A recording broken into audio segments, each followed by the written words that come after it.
Guys इस video के अंदर बात करेंगे सबसे पहले आप कोरोना को कैसे भगा सकते हैं घर में रह के। तो गाइस इस वीडियो के अंदर ये सब के बारे में बात बताऊंगा, फुल डाउट क्लियर कर दूंगा आपके दोस्तों। चैनल को सब्सक्राइब कर लीजिए और वीडियो को लाइक कर दीजिए। तो दोस्तों यहाँ पे वीडियो स्टार्ट करते हैं। तो सबसे पहले गाइस आपको मैं बता दूं, दिल्ली सरकार ने एक वीडियो लॉन्च किया जिसके बारे में बताया है घर पर भी आप कोरोना का इलाज कर सकते हैं। तो दोस्तों वीडियो कौन सी है और कैसी है दोस्तों आपको सब दिखा देता हूँ यहाँ पर। और वीडियो में दोस्तों जो भी दिखा रहे हैं आप अच्छे तरीके से देख के सीख लीजिए। 80% से ज़्यादा मामलों में कोरोना के मरीज़ को या तो कोई सिम्टम नहीं होते या बहुत मामूली से सिम्टम होते हैं, जैसे मामूली बुखार, मामूली खांसी। ऐसे लोगों को अस्पताल में भर्ती होने की बिल्कुल ज़रूरत नहीं है। आप अपने घर में रह के अपनी देखभाल कर सकते हैं। घर में रह के क्या क्या करना है, क्या क्या एहतियात बरतनी है, इसके लिए हमने ये वीडियो बनाया है। बस एक बात का ख्याल रखना, घबराना नहीं है। इनमें से ज़्यादातर लोग कोरोना से आराम से ठीक हो जाते हैं।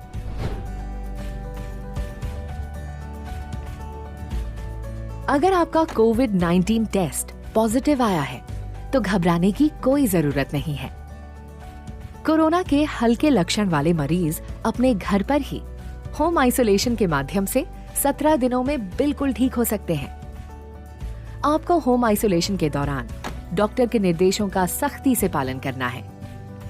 होम आइसोलेशन की प्रक्रिया शुरू करने से पहले इन बातों पर गौर करें। घर में कोरोना संक्रमित व्यक्ति के लिए अलग हवादार कमरा और टॉयलेट होना अनिवार्य है। यदि ऐसा नहीं है तो अपने डॉक्टर को अवश्य बताएं ताकि हम आपके लिए दिल्ली सरकार के कोविड केयर सेंटर में व्यवस्था कर सकें। कोरोना संक्रमित व्यक्ति की 24 घंटे देखभाल के लिए एक व्यक्ति का होना बेहद जरूरी है। यदि परिवार का कोई सदस्य बुजुर्ग जिनकी उम्र 55 साल से अधिक है या घर में कोई गर्भवती महिला या कोई गंभीर बीमारी जैसे कैंसर, एस्थमा, सांस की बीमारी, डायबिटीज, बीपी, हृदय रोग, गुर्दे की बीमारी आदि से पीड़ित सदस्य है तो मरीज के ठीक होने तक उन्हें किसी रिश्तेदार या जानकार के घर पर ठहराने की व्यवस्था करें, क्योंकि कोरोना इनके लिए हानिकारक हो सकता है। मुख्यमंत्री अरविंद केजरीवाल द्वारा नियुक्त स्वास्थ्य कार्यकर्ताओं और डॉक्टर की एक टीम मरीज के स्वास्थ्य की निगरानी के लिए प्रतिदिन कॉल करेगी। मरीज की सही जानकारी उन्हें प्रतिदिन देनी है। होम आइसोलेशन कर रहे मरीजों के लिए निर्देश। सबसे पहले मोबाइल फोन पर आरोग्य सेतु ऐप डाउनलोड करें और 24 घंटे ऐप पर नोटिफिकेशन और लोकेशन ट्रैकिंग को ऑन रखें। हमेशा ट्रिपल लेयर मेडिकल मास्क का इस्तेमाल करें और 8 घंटे उपयोग के बाद मास्क को फेंक दें। यदि मास्क गीला या गंदा हो जाता है तो इसे तुरंत बदल दें। मास्क पर 1% सोडियम हाइपोक्लोराइड सॉल्यूशन का प्रयोग कर इसे कीटाणु रहित करके एक बंद कूड़ेदान में फेंकें।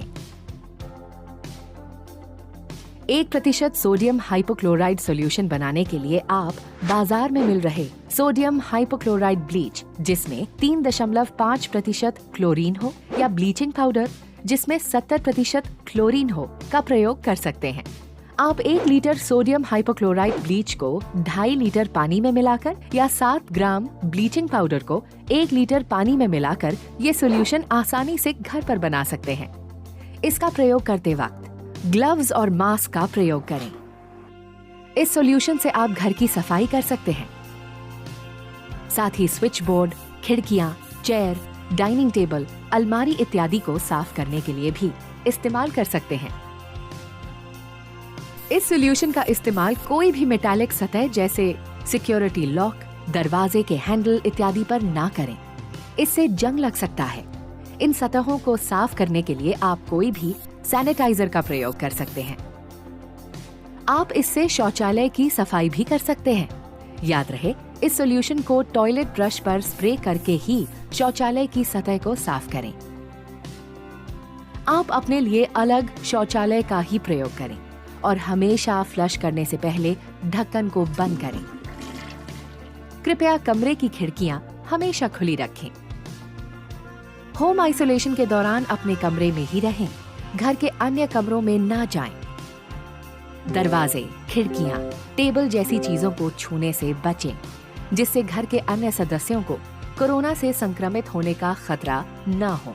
अपने हाथों को साबुन और पानी से कम 4 40 सेकंड तक अच्छी तरह से धोएं या उन्हें 70% अल्कोहल युक्त सैनिटाइजर से साफ करें। अपने घर के अन्य लोगों के साथ व्यक्तिगत वस्तु जैसे बर्तन, तौलिए आदि को साझा ना करें। आपके कमरे की बार बार छुए जाने वाली चीजें जैसे टेबल, दरवाजे का handle, mobile phone, computer, remote इत्यादि को 1% हाइपोक्लोराइड सॉल्यूशन या सैनिटाइजर से साफ करें। डॉक्टर द्वारा बताई गई दवाइयाँ नियमित लेते रहें। यदि आप किसी अन्य बीमारी की दवाइयाँ लेते हैं तो डॉक्टर की सलाह जरूर लें।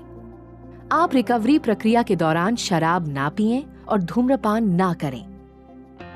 भरपूर आराम करें। शरीर में पानी की कमी ना होने दें। इसके लिए तरल पदार्थ जैसे सूप, पानी, जूस इत्यादि पीते रहें। खाने में कम कार्बोहाइड्रेट, उच्च प्रोटीन युक्त आहार, सब्जी और फलों का सेवन करें। प्रतिदिन 3 बार करें।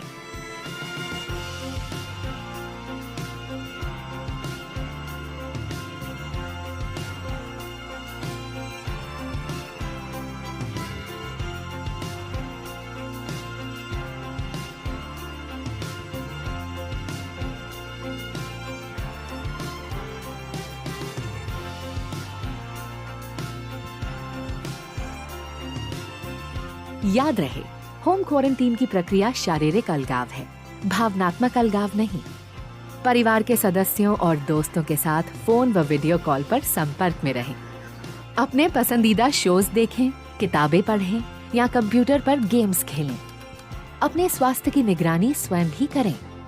विशेष रूप से प्रतिदिन तापमान में बढ़ोतरी या अन्य लक्षणों के दिखने पर तुरंत डॉक्टर को जानकारी दें। देखभाल कर्ता के लिए निर्देश। अपने मोबाइल फोन पर आरोग्य सेतु ऐप डाउनलोड करें और 24 घंटे ऐप पर नोटिफिकेशन और लोकेशन ट्रैकिंग को ऑन रखें। देखभाल कर्ता शारीरिक स्वस्थ हो और उसकी उम्र 24 से 50 वर्ष के बीच होनी चाहिए। आपको डायबिटीज, बीपी, हृदय रोग, एस्थमा, फेफड़ों या लिवर का रोग जैसी कोई बीमारी ना हो, या आप इम्यूनो कॉम्प्रोमाइज्ड, गर्भवती और कैंसर पीड़ित भी ना हो। आपको हमेशा फोन द्वारा हमारे स्वास्थ्य कार्यकर्ताओं के संपर्क में रहना होगा। मरीज के साथ एक ही कमरे में हो तो ट्रिपल लेयर मेडिकल मास्क का प्रयोग अवश्य करें और उपयोग के दौरान मास्क के सामने वाले भाग को ना छुएं। यदि मास्क गीला या गंदा हो जाता है तो उसे तुरंत बदलें। मास्क को हमेशा पीछे से खोलें और डिसइंफेक्ट करें। मास्क को हमेशा बंद कूड़ेदान में ही फेंकें। मरीज या मरीज के वातावरण के संपर्क में आने के बाद हाथों को अच्छे से धोएं। ध्यान रहे कि हाथों को साबुन और पानी से कम 40 सेकंड तक धोना है या फिर अल्कोहल युक्त सैनिटाइजर का उपयोग करें। हाथ धोने के बाद पेपर टॉवल, टिश्यू या साफ तौलिए से हाथों को पोंछें और जब तौलिया गीला हो जाए तो उसे बदल दें। मरीज की देखभाल के समय हमेशा मास्क, डिस्पोजेबल ग्लव्स और प्लास्टिक एप्रन पहनें। एप्रन को हमेशा साफ रखें और सोडियम हाइपोक्लोराइड सॉल्यूशन से साफ करें। ग्लव्स पहनने से पहले और उतारने के बाद हाथों को जरूर धोएं। मरीज के थूक, लार या छींक के सीधे संपर्क में आने से बचें। कोरोना संक्रमित व्यक्ति द्वारा उपयोग की गई वस्तुएं जैसे बर्तन, तौलिया या बेडशीट के सीधे संपर्क में आने से बचें। कृपया ये सुनिश्चित करें कि आप भोजन देते समय मरीज के सीधे संपर्क में नहीं आए। खाना हमेशा कुछ दूरी पर रख दें और हमेशा उनके बर्तनों को संभालते समय डिस्पोजेबल ग्लव्स का उपयोग करें। मरीज द्वारा उपयोग हुए बर्तनों को साबुन या डिटर्जेंट से साफ करें और साफ करते वक्त डिस्पोजेबल ग्लव्स पहनें। बर्तनों को फिर से उपयोग किया जा सकता है। मरीज द्वारा उपयोग किए जाने वाले वस्तु जैसे कपड़े, तौलिए, बेडशीट की सफाई या हैंडलिंग करते समय ट्रिपल लेयर मेडिकल मास्क और डिस्पोजेबल ग्लव्स का उपयोग करें।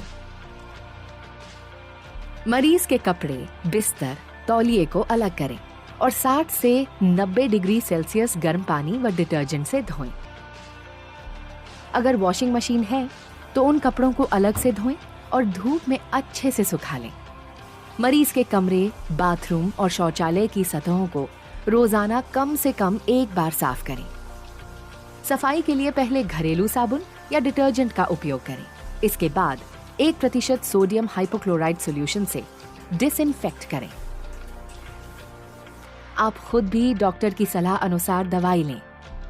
मरीज के करीबी संपर्क में रहने वालों को प्रतिदिन शरीर के तापमान के साथ अपने स्वास्थ्य की निगरानी करना अनिवार्य है।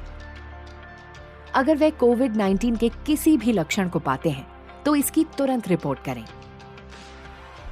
होम आइसोलेशन के पहले दिन से मरीज के ठीक होने तक ये कोशिश करें कि घर का कोई सदस्य घर से बाहर ना निकले। अपने रिश्तेदारों या पड़ोसियों से अनुरोध करें कि वो आपकी जरूरत की चीजें जैसे दूध, सब्जी, फल इत्यादि खरीद कर आपके दरवाजे पर रख दें। अन्यथा इन चीजों को आप होम डिलीवरी के माध्यम से भी खरीद सकते हैं। स्वयं और अपने परिवार की सुरक्षा के लिए इन नियमों का सख्ती से पालन करें। मरीज अपने स्वास्थ्य की निगरानी कैसे करें? दिन में 2 बार, सुबह और रात, या कभी आपको बुखार महसूस होता है तो स्वास्थ्य परीक्षण जरूर करें। आश्रित मरीजों के मामले में देखभाल करने वाले तापमान चेक कर सकते हैं। प्रतिदिन अपनी पल्स दिन में 2 बार 1 मिनट के लिए जांचें। मरीज या देखभाल करने वालों द्वारा पल्स की जांच के लिए अपनी तर्जनी और मध्यम उंगलियों को अपनी कलाई, अंगूठे के आधार पर रखें। 1 मिनट तक गिने कि आप कितने बीट्स महसूस करते हैं। आप 30 सेकंड तक बीट्स गिनकर उस संख्या को 2 से भी गुणा कर सकते हैं। जांच के बाद तापमान, पल्स रेट और कोई अन्य लक्षण को एक कॉपी पर समय और तारीख के साथ नोट करें तथा मेडिकल टीम को रोजाना बताएं। अगर आपका तापमान 100 डिग्री फ़ारेनहाइट से ज्यादा या पल्स 100 बीट्स प्रति मिनट से अधिक हो तो कृपया अपने स्वास्थ्य कार्यकर्ता से तुरंत संपर्क करें। बुखार के अलावा कोविड-19 के लक्षणों के लिए सतर्क रहें। इन संकेतों के मिलते ही डॉक्टर की सलाह पर मरीज को हॉस्पिटल ले जाना पड़ सकता है। सांस लेने में कठिनाई, छाती में लगातार दर्द या दबाव, मानसिक भ्रम, होठों या चेहरे का नीला पड़ जाना, यदि उक्त लक्षण दिखें तो कृपया अपने स्वास्थ्य कार्यकर्ता से तुरंत संपर्क करें। पड़ोसियों के लिए खास निर्देश। यदि आपकी बिल्डिंग में कोई कोरोना मरीज होम आइसोलेशन में है तो बिल्कुल चिंता करने की जरूरत नहीं है। आपको सिर्फ कुछ सावधानियां बरतनी है जिससे आप अपने और अपने परिवार को कोरोना से सुरक्षित रख सकते हैं। बिल्डिंग के अक्सर छुए जाने वाले कॉमन एरियाज जैसे सीढ़ियों की रेलिंग या लिफ्ट के बटन इत्यादि को प्रतिदिन 2 बार 1% सोडियम हाइपोक्लोराइड सॉल्यूशन से सैनिटाइज करें। अगर आपके पड़ोस में कोई होम आइसोलेशन में है तो उनसे संपर्क में रहें और उनका मनोबल बढ़ाएं। जब तक वो ठीक ना हो तब तक उनकी मदद करें और उनके जरूरत का सामान दरवाजे के बाहर रख दें। पैसे की लेन देन डिजिटल पेमेंट्स द्वारा या मरीज के ठीक होने के बाद ही करें। रिकवरी प्रक्रिया और परीक्षण। होम आइसोलेशन के मरीज लक्षणों के शुरुआत के 17 दिनों के बाद और अगर 10 दिन तक बुखार न हो तो अपना होम आइसोलेशन खत्म कर सकते हैं। 17 दिनों के बाद हमारी टीम आपके लक्षणों की जांच करके आपको औपचारिक तौर पर बताएगी कि आप होम आइसोलेशन खत्म कर सकते हैं या नहीं। होम आइसोलेशन के अंत में लैब टेस्ट करवाने की जरूरत नहीं है। कृपया बताए गए सभी निर्देशों का पालन सख्ती और ईमानदारी से करें और अपने स्वास्थ्य की अच्छी देखभाल करें। हम आपके बेहतर स्वास्थ्य एवं देखभाल के लिए हर पल तत्पर हैं। तो अगर आपको कोरोना हो गया है लेकिन कोई सिम्टम्स नहीं है या मामूली से सिम्टम्स हैं तो आप अपने घर पे रह के अपनी देखभाल कर सकते हैं। इस वीडियो में जो बताया गया है उसका पूरी तरह से पालन करें और घबराना नहीं है। हम दिल्ली वालों ने बड़े बड़े काम किए हैं, इस बार कोरोना को भी मिलके हराएंगे।